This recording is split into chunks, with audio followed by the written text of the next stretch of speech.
بسم اللہ الرحمن الرحیم، السلام علیکم۔ سلطان عبد الحمید خان سلطنت عثمانیہ کے 32ویں حکمران تھے، جو اپنی دانش مندی، سیاسی بصیرت اور عدل و انصاف کے اصولوں کی پاسداری کے لیے مشہور تھے۔ وہ صرف ایک بہادر سپہ سالار ہی نہیں، بلکہ ایک غیر معمولی حکمران بھی تھے، جنہوں نے اپنی حکومت کے دوران سلطنت کے کونے کونے میں عدل و انصاف کے چراغ جلائے۔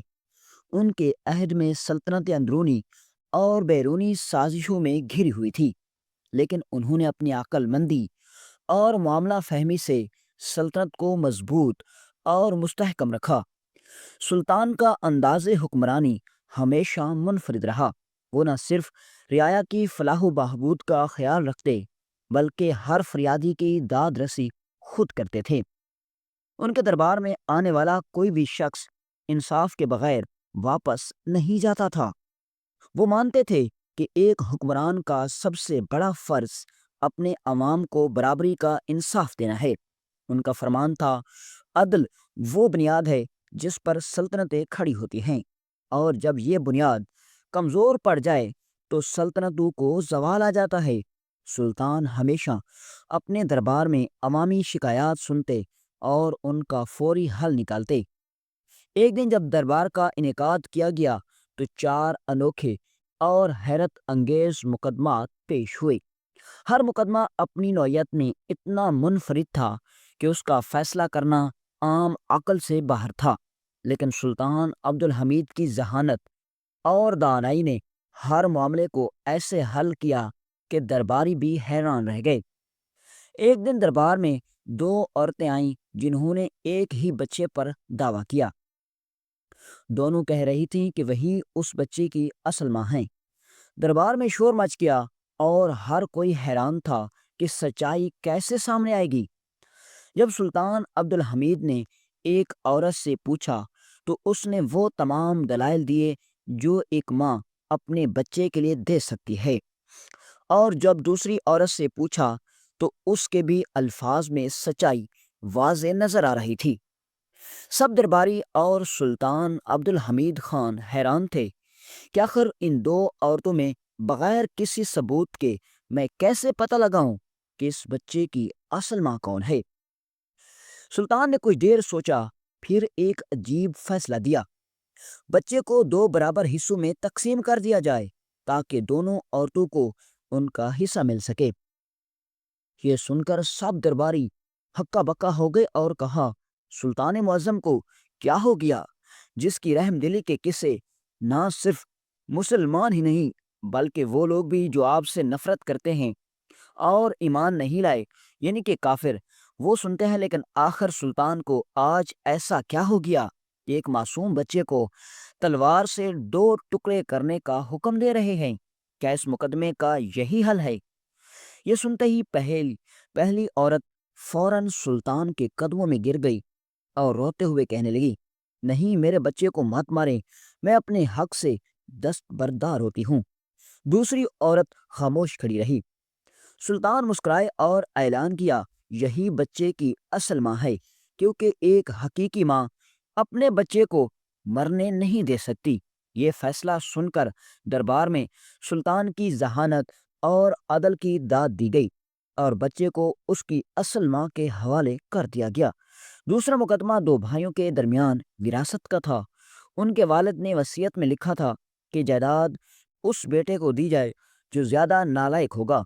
اب دونوں بھائی سلطان کے دربار میں آ کر اپنی نالائکی ثابت کرنے میں لگے تھے تاکہ وہ جائیداد حاصل کر سکیں۔ ایک بھائی بولا، آلیجا، میں انتہائی نالائق ہوں، نہ میں نے کبھی کام کیا نہ میں کوئی ہنر جانتا ہوں۔ دوسرا بولا، نہیں، میں اس سے بھی زیادہ نالائق ہوں، کیونکہ میں نے اپنی پوری زندگی نکمے پن میں گزاری ہے۔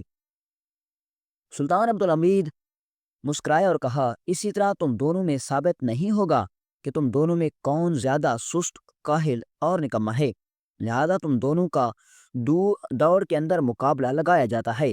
جو انسان سب سے بعد میں منزل مقصود پر پہنچے گا وہی اصل میں نالائق، نکما اور سست ہوگا، اور وہی اپنے باپ کی وراثت کا حقدار ہوگا۔ یہ سن کر وہ دونوں نوجوان پریشان ہو گئے کیونکہ وہ جانتے تھے کہ جب ہمارا مقابلہ ہوگا تو نہ ہی میں دوڑوں گا اور نہ ہی میرا بھائی، اور اسی طرح ہم دونوں منزل مقصود پر نہیں پہنچیں گے، اور اسی طرح ہم دونوں میں سے کسی نہ کسی کو ہار ماننی ہوگی۔ لہٰذا ہمیں عقل مندی کا مظاہرہ کرنا چاہیے۔ وہ دونوں سوچ میں پڑ گئے اور پھر سلطان عبدالحمید سے مخاطب ہوتے ہوئے کہا، سلطان معظم، ہم دونوں اس بات پر راضی ہیں کہ یہ جائیداد 2 حصوں میں برابر بانٹ دی جائے، اور اس بات پر ہم دونوں متفق ہیں۔ یہ سن کر سلطان عبدالحمید نے کہا، تمہارے باپ نے بھی یہی وصیت اس لیے کی تھی تاکہ اگر تم عقل مندی کا مظاہرہ کرو گے تو تم وراثت میں حصہ لے لو گے، اور اگر تم بیوقوفی کرو گے تو تم وراثت میں حصے سے محروم ہو جاؤ گے۔ لہذا تم نے عقل مندی کا مظاہرہ کیا اور تم وراثت حاصل کرنے میں کامیاب ہو گئے۔ یہ سن کر پورے دربار کے اندر سلطان عبدالحمید کے نام کی تالیاں بجنے لگیں۔ اب تیسرا مقدمہ سب سے زیادہ پیچیدہ تھا۔ ایک شخص پر قتل کا الزام تھا اور ایک بوڑھے شخص نے گواہی دی تھی کہ اس نے اپنی آنکھوں سے قتل ہوتے ہوئے دیکھا ہے۔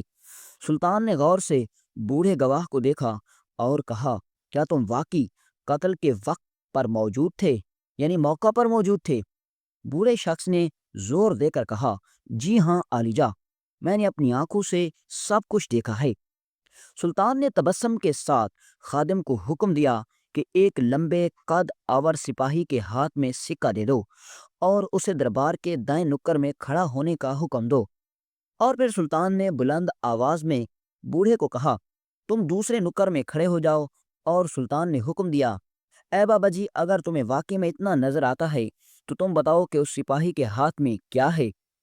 اس نے مٹھی کھولی ہوئی ہے۔